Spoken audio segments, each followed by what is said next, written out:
I'm Bryan Hattingh, the program Risky Business.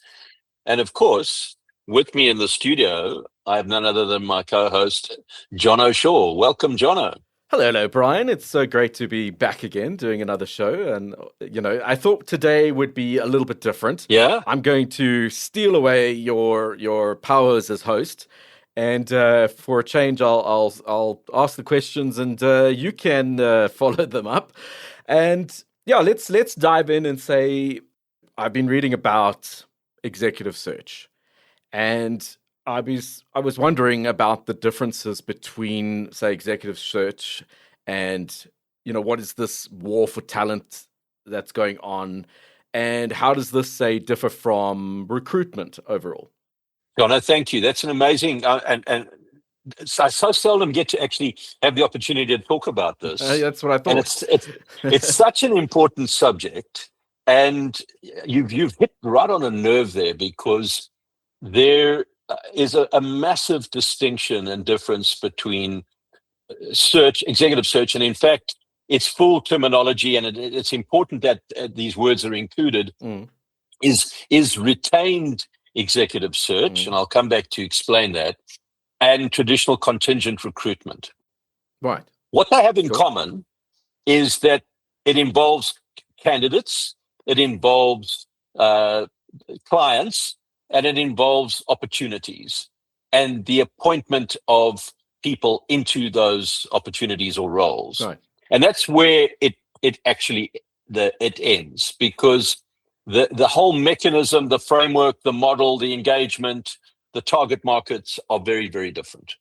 And contingent recruitment, and we won't dwell on it at all, is an appropriate service line for the appointment of talent in the more junior levels within a business, ranging from your graduate entry programs through to to junior staff and to junior management levels, is where contingent recruitment can apply and is worked. This is where sort of what the normal thinking is in and around, your sort of normal working life and what people understand as a job and so on. Yes. So retained executive search addresses the identification, attraction, engagement with, and ultimately appointment of senior and executive talent or specialist domain talent that has a high difficulty index, and where the role plays a critical part in the growth and success of the business. Now, retained executive search, interestingly enough, believe it or not, is first recorded of having sort of gotten on the map, believe it or not, in 1926, which makes it 100 years old. Yes. 100 years old. I mean, it's quite staggering. I was looking back on this the other day and thinking, goodness me, so my knowledge of a more formalized sector is that I thought it only went back about 50 odd years or so, but in fact it didn't. It went back to the the early 1920s to 1950s was the sort of pioneering era, where as modern corporations grew larger and more complex, companies realized they lacked the internal networks to identify and evaluate senior talent. Yeah. So there's an entity called Thorndike Delland pioneered the practice of accessing and recruiting executives exclusively for a single client. Right.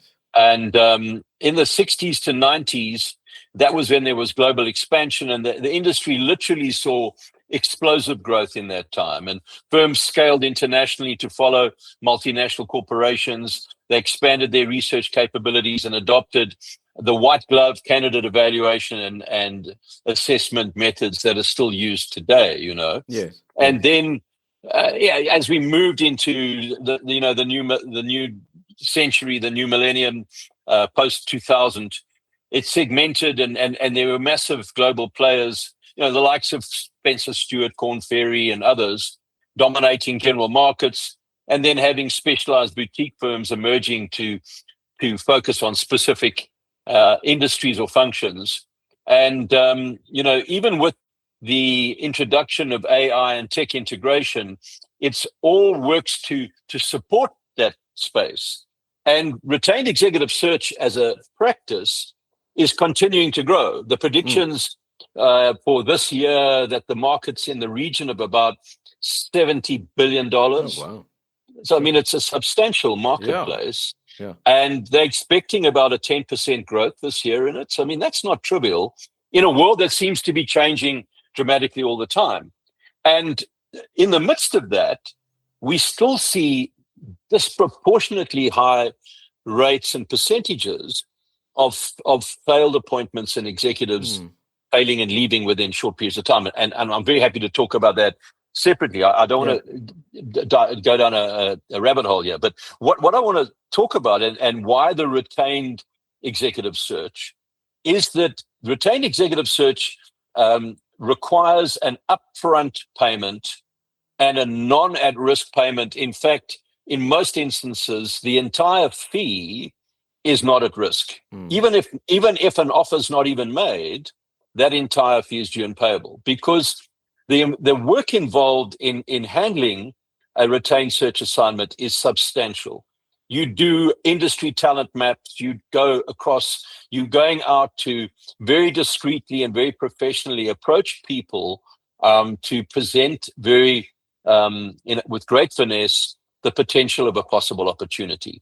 And this comes off the base of actually recognizing that the best talent to hire is that which is not in the market. So with respect to those people looking for jobs, the majority of the folks looking for jobs are not necessarily your top 5% of players out there.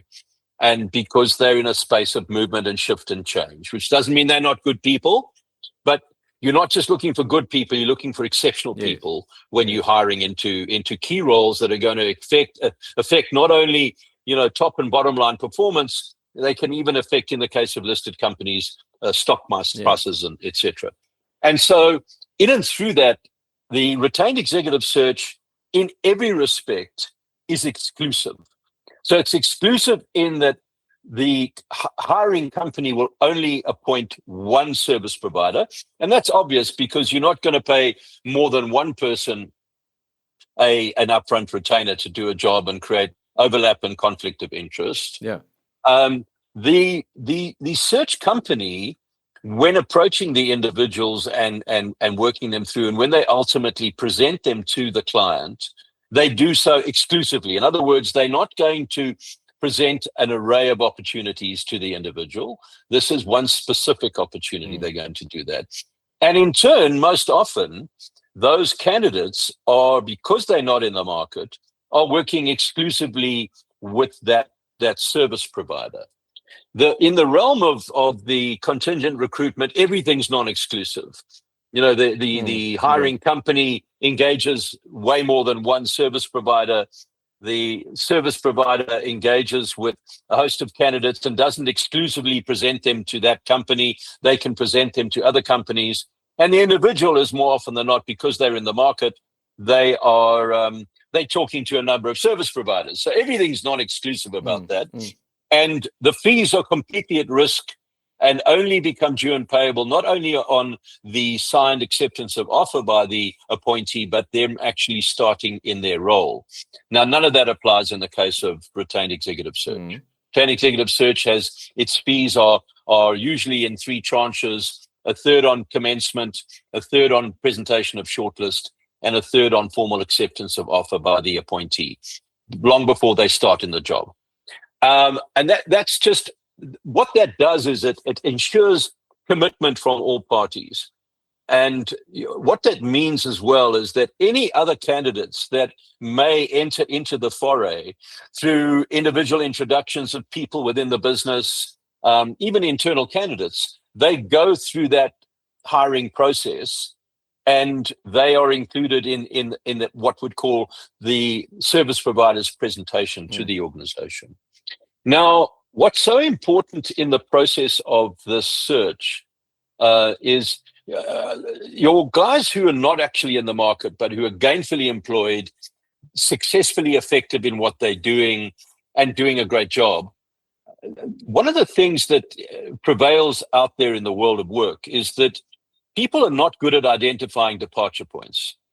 Coming off the back of our education and academic pursuits, we're not taught about career planning. We're not taught about life planning, goal setting, and those sort of things. And so there are very, very few individuals. I mean, I've been doing this for decades, John. I'm not even going to tell you how many, because it's like quite scary. Okay, but it's a long, long time. Yeah.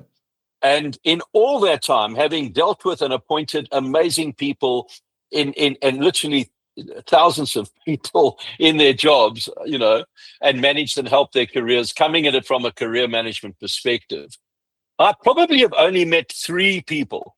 Now, I say 3 only met because it's only 3 who actually were working according to a very defined career plan and map, and they knew exactly where they were going and what they were going to do and what was on track, and they had these long-term plans that they were working towards. The other guys were just busy being successful. Yeah. And in fact, many of them had never even written up a CV because they'd always been either headhunted or found themselves in roles and made a success of it, and their reputations preceded them. Yeah. And so, and it's a really delicate topic and subject. And when you're approaching people who are gainfully employed in a role, from my perspective, and it's not always applied by service providers, but I want to know that this individual is actually at or has already passed what I call a departure point. Right. And what I mean by that is that the role that they're in,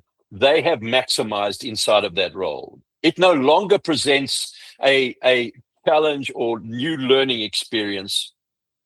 They've delivered against mandate, and they're ready for a step change. They're ready for a next step. And it probably actually arrived a year before. Quite often we see that. When talking to guys, they sort of say to you, gosh, now that you're chatting to me, now that I'm thinking about it, now that I'm talking about it, I should have moved a year ago. And so I wouldn't want to disrupt somebody who was in the middle of a growth cycle, in the middle of a journey of their career, and particularly because they're at a senior level and the impacts of their departure, and disrupt them because I've got this tantalizing, very attractive offering, And that's why the approach of, hi, Jono, I've got this fabulous opportunity. This company wants to hire you as their CEO with great earning potential and great wealth creation potential, blah, blah.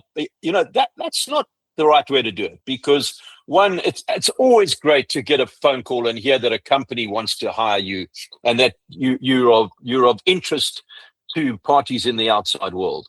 It's very nice. It's very flattering. And to hear about a job where there could be great earnings and wealth and all that stuff, that's all very, very compelling. But that starts the discussion on the wrong foot. And it actually narrows and confines the perspective. What wanting to do is to invite people in for a conversation, a bigger conversation about career and journey and leadership actualization, and that's how we would present it. And in that first discussion, even though I've been retained and mandated to find a person, I want to have a discussion around their world, their life. Where are they going? What are they doing? Where have they come from? What's their next step? And in and through that, determine, are they actually at a departure point or not? And if they're not, I'm not going to let the conversation go to the point of, I've got this great job for you, even though they might, on the face of it, be a very compelling candidate. Because if somebody at that level is prepared to move for what I call hygiene factors or cosmetic factors of job title, money, and wealth creation, whilst those are important factors, without a question, they're not the imperatives. The imperative is the things from degree of challenge, growth, philosophical alignment, cultural alignment, energizers, life stage, next steps. What is it that's going to get this person to deeply engage in the role, to be energized by it, because they're obviously going to be fulfilling a leadership role, and that how they show up and their energy is a great part of what they deliver. And and for them to make the decision on what I call fundamental decision criteria. Which are those? How's this going to take them to the next level of capacity to impact and influence and add value and increase their worthiness to thrive in the open marketplace and the future world of work? And so, in and through that, it becomes this wonderfully energizing conversation that very often the person that you're talking to might not be ideal for the role that you've got in mind, but the conversation awakens in them the realization of, gosh, you know what, Bryan, actually, having talked to you, I realize that I am at a departure point and that there isn't a next step in my current company, because I always ask that question: what possibilities exist in your given existing environment that could be presented to you, or next step for you, and how possible or likely are they, and what's the timeline on that, so that they've exhausted in their mind the avenue of where they are as the ongoing space and journey. And then, because if somebody is willing to leave a critical path of role fulfillment because of these, call it secondary attractions, what's going to stop them doing that in my client's environment, where they've been for 9 months or a year, and next thing they get a phone call and it tantalizes them and gets them to move on? So I want to make sure that with the appointments that I do, that there's longevity of tenure, that there's meeting and exceeding of expectations. And in fact, Jono, just a sidebar, over all the years we've been working in this space, over the decades we've worked in this space, over all that time, our success ratio measured on people being appointed, staying in the job for meaningful tenure, and meeting or exceeding expectations is just north of 98%. Oh, wow. And I would expect any one of the listeners to say that can't be true, that can't be realized, it's not possible. I'd expect my competitor to say the man's lying. The fact is, it's true, and I can actually show it. Wow. And why it is because we've taken that time, invested a lot of time, a lot of effort in getting the individuals to align, to crystallize their thinking, to crystallize their decision criteria, to look at under the belly of the company they're going to join. It's not just about presenting the beauty spots. Yeah. It's actually about what are the pain points, what are the negative hygiene factors, what are those uncomfortable things you're going to encounter in there, and how do those align with your greater levels of meaning and purpose and the journey that you're on, so that you actually go in eyes wide open and engage with those things with energy, with passion, with conviction, and be part of a solution, rather than arriving there and getting surprised because they didn't tell you about it. And, oh, wow, this isn't quite how you made it out to be. The rose-colored glasses have now come off, and it's actually not the environment I thought it was going to be. I wanted always to be wow, this is just, in fact, you know what? This is even better than what I expected. Wow. And, there's so many levels of complexity around this, and they don't just pertain to the qualification of the individual. It speaks to the issues of practice inside of organizations. And I have to tell you that very sadly, a lot of organizations don't get it right. And a lot of serious blue chip, credible organizations don't get it right. And that plays out in the statistics that we see around the world of failure rates. So, McKinsey's and the Center for Creative Leadership have issued a report saying that, believe it or not, up between 30 to 50%, I'll say that again, 30 to 50% of senior executive transitions are regarded as failures or major disappointments within the first 18 to 24 months. Sure. That's an epidemic, Jono. That's an epidemic. Yeah. That's an epidemic. If you start weighing up the consequential costs of that, and not even the direct costs. So if we talk about external hires, there's the cost of the fee, which is not cheap, the cost of their salary. Those are insignificant compared to the opportunity cost, the reputational cost, the internal hemorrhaging, the potential loss of talent within the organization because of the wrong appointment, the and impact accordingly customer relations if you hire the wrong guy, and the loss of momentum inside of the organization that comes with that. So I mean, that is a scary percentile, and it says that not only are they doing some things wrong, their service providers are doing something wrong. So I challenge this to the market: catch a wake up. You need to look at this and get your act together, because you can fix this and you can do it differently. And it starts with the fact that organizations need to see the hiring process, particularly of the senior people, as a critical extension of their brand enrichment, and not just their employer brand, their corporate brand, because these are people of consequence. These are people of influence that are coming through the journey, and it's less about how you treat the people you interview that you hire, because now you've got them on sides. It's how you treat the people you didn't hire. And by the way, those numbers are far greater than the numbers that you hired. And you don't know who they are, where they go, and where they could be in the equation of a deal down the line. But more importantly, what are they going to say to people of how they experienced you? And because of the fact that most times hiring is done reactively, it's not done proactively. Graduate recruitment's proactively done. Higher up end, it's because somebody left, or they died, or they emigrated. And or there's been there are other factors as well. But just leaving it there, it's actually wow.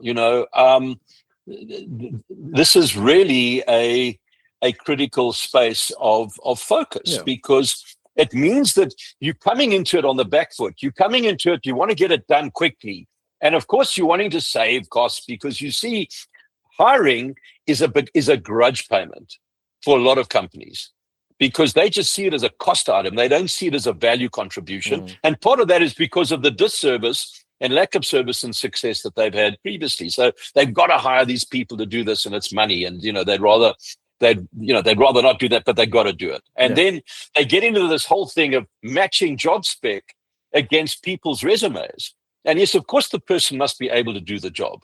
Otherwise, you shouldn't hire them. But that's not the reason why you hire them, and it's not the reason why they're going to be successful.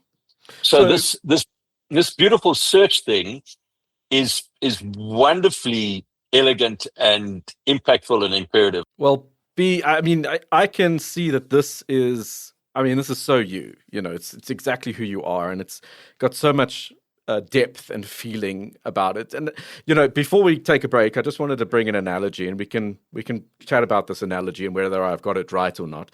But it seems to me, let's go back to the 1920s when it all started, is that here I am, I've developed a company, I've run it for, let's say, 60 years. And now I'm like chatting to my best buddy, and I'm saying to them, I can't leave this company not in good hands. Is there somebody you know? And the buddy says, well, this company is very special to me as well, but we need someone, but we can't have someone. We need the one. And so I'll go out and find this person, but it's going to be a lot of effort. I've got to chat to a lot of people. I've got to explore all of the different sort of possibilities that are out there. If we hire the wrong one, we're going to have to replace them with somebody we might have rubbed up wrong in the process. So I'm going to have to be very discreet, very planned about this. And this seems to me about where the germination of the sort of executive search might have begun.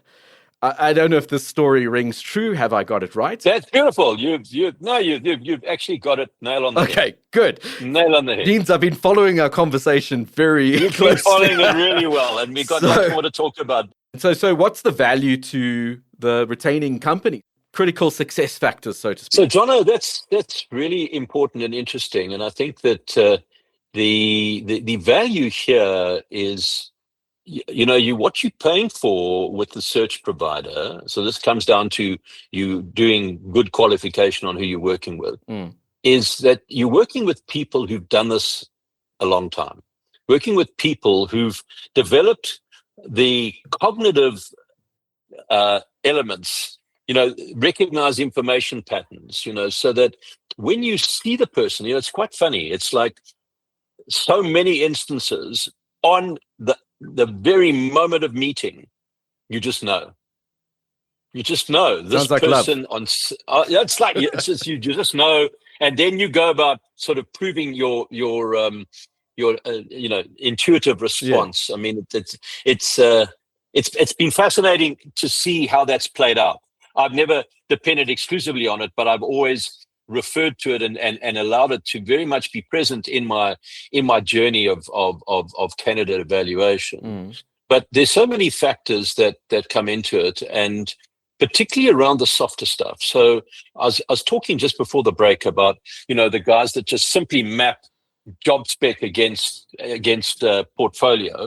So yes, while all those things are important, the imperatives are, and the I call it the sort of price of admission competencies and success factors of the hire are the less obvious and less sort of tangible, but not less impactful, probably more impactful. And they speak to a whole array of competencies that can differ depending upon the role, depending upon the context, the industry type, the makeup of the team, the life stage of the business, where it's going.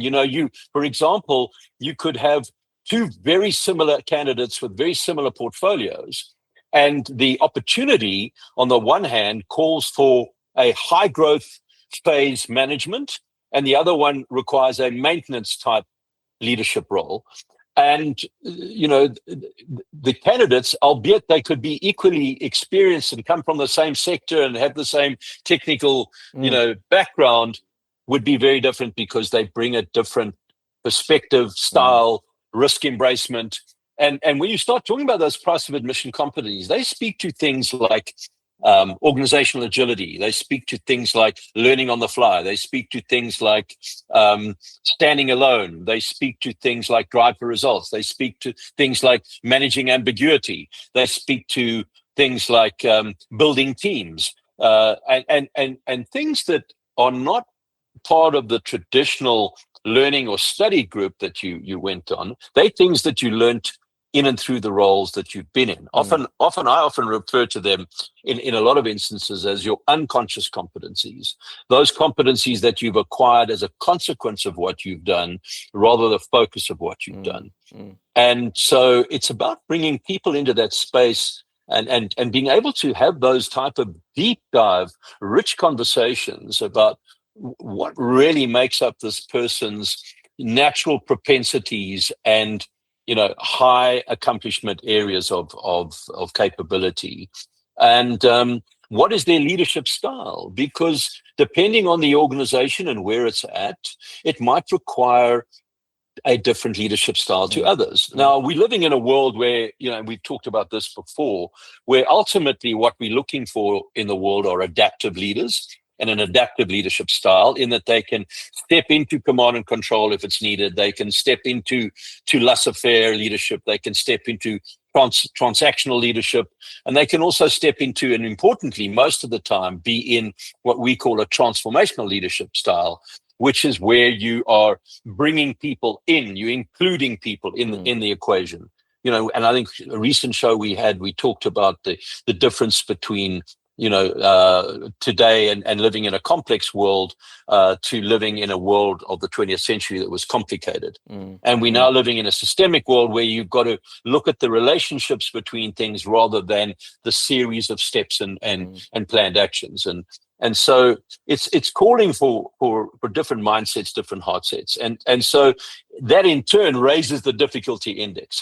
So how many of these roles that we have to hire for a high difficulty index? My answer is all of them, because we're living in a world where we can't plot it out for the next 10 years and cast that in stone. We've got to manage in a real-time way, in a dynamic way, and you've got to find leaders who can do that and who are adaptable for that and who embrace change. You do get some people who just can't and don't, yet they can be extremely successful in a particular domain and in a particular industry type or business type, and not in others, and I think that's where we see some of the major fallover rates. And going back to a thing that you spoke about the guys chatting and I know somebody and all the rest of it. So one of the things that companies have often done, and some of them have done very successfully, so this is not to say these things don't work or don't have any merit, but the idea of old schoolboy network, I know Jack, and I know this person or that person or whoever. And that might be, but some of the risks that you run with this schoolboy network, and, I worked with a guy once before who was really great and all the rest of it. And that might be great.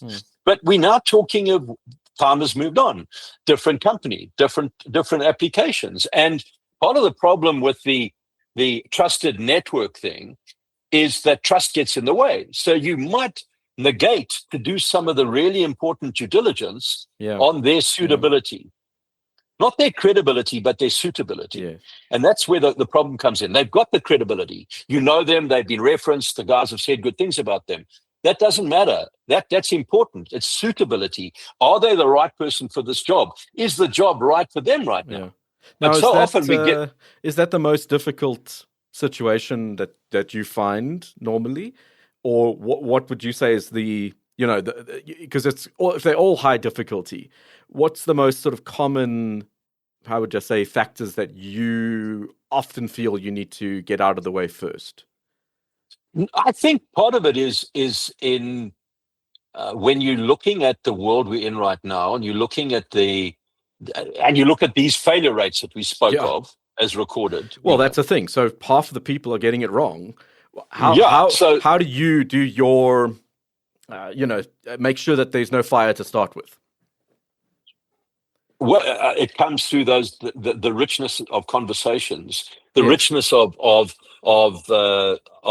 engagement with them, and hearing their heartbeat and getting that sense for that, and then similarly around meaningful, appropriate checking out of references and milestones, and making sure that interrogation process is thorough. So I'll give you an example where it's a really high difficulty index. And if you spoke to vendor companies, and particularly take IT as an example, where I have a lot of experience, the hiring of strategic solutions focused salespeople is probably the highest difficulty index of many hires. That's interesting. Yes. And so part of the problem is that in hiring salespeople, you've got to know something.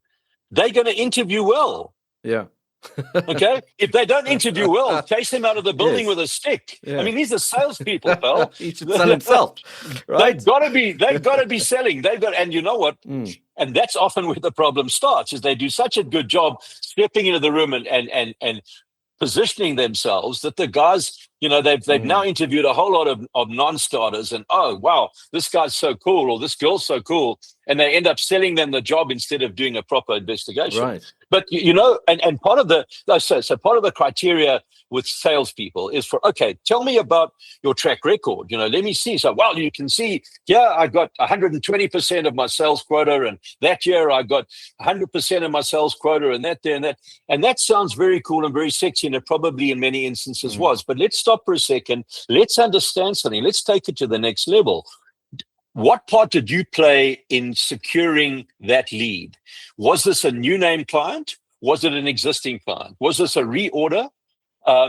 What part did you play in brokering that?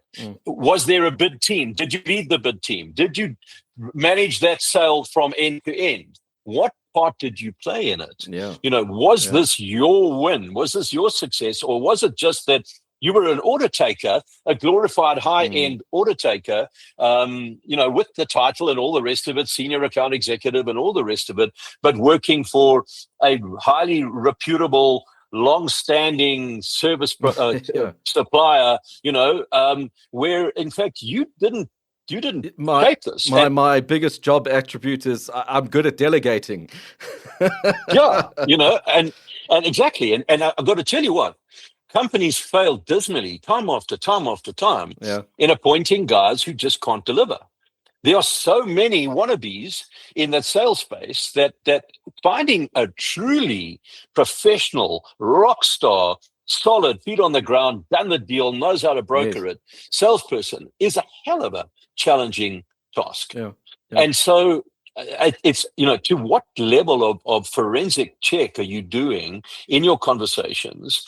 And importantly, to listen to the language. How are they languaging it? I love one of my favorite ones is when people tell you about and not just salespeople, I'm just talking generally, right. you read it in their resumes, and they tell you about this piece of work that they did, and they say to you, I was involved in.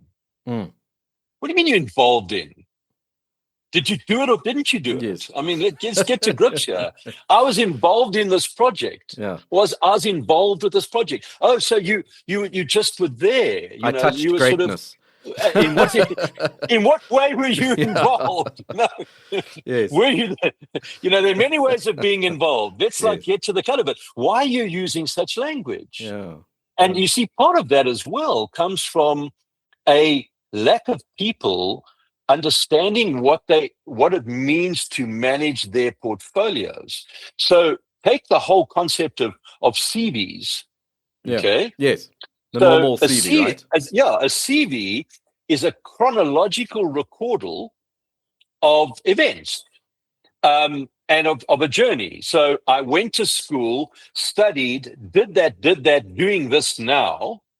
And that's all good and well, and that's fine, but it only tells a tiny part of the story. Do you look at CVs? Well, I do as part of the process, but that's not my defining factor. Right. So I want to have the conversation with the person to be able to really make it rich. So what my suggestion is companies, organizations, and individuals need to scrap the linear, two-dimensional CV journey and look at things from a portfolio point of view, from a holistic 360-degree portfolio, in the same way as a musician would have their portfolio of albums and of songs and of productions, and an architect would have their portfolio of successful developments and projects and what they've done, as an artist would have of their works. So I'm not interested in the job spec. I'm not interested in the tenure. I'm interested in the accomplishments and the wins and also the failures. What is it that makes up you, John O. Pty Limited, such a compelling attraction? And this is where the riveting challenge to anybody out there in the world of work, and I'm talking about from junior level to executive level, from executive assistant up to CEO, there's one common play to pool, and that is there are three things that you've got to be asking yourself at any point in time on this journey. Number one, am I relevant? Am I mobile? Am I marketable? Am I relevant? Where do you stack up in the world of work and the markets? Are you in an increasing or diminishing market? Right. What is this array of things that you've got there? How relevant is this? It's not about what have you done. It is what you've done is important and what you can do. It's what can you do for me as the client? What can I do? What can I offer the world? Am I relevant in the world of work? And flowing from that, am I mobile? In other words, can I take this portfolio of offering and go down the road and present it and know that it's going to be attractive and it's going to be compelling? And in that, am I marketable? Am I mobile and am I marketable? So those things are really important. And that doesn't mean you should be always looking to leave your job or go somewhere else. It's how marketable are you in your given environment? And so the way in which you remain optimally relevant, mobile, and marketable, here comes the crunch, is that you are optimally effective. How effective are you in what you're doing right now? And what's stopping you from being the best that you can be? And how are you? What are you engaging with? How is what you're doing adding to this portfolio? And if what you're doing is not adding to your portfolio, you better start thinking about what you're going to do next and do next quite quickly. Because if you're not adding to your portfolio, it's diminishing. Have you ever seen the situation where somebody's perfect for that opportunity? And have you seen the situation where they're self-sabotaging a little bit? And you go, no, but this person is amazing, and you picked it up and you believed in them. Have you seen that before? Have you felt that before? Yes, and I think that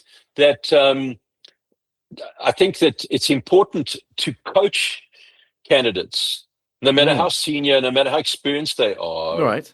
in the journey of interviews and conversations, because quite often these successful guys who've never put a CV together, even because they're successful, Right.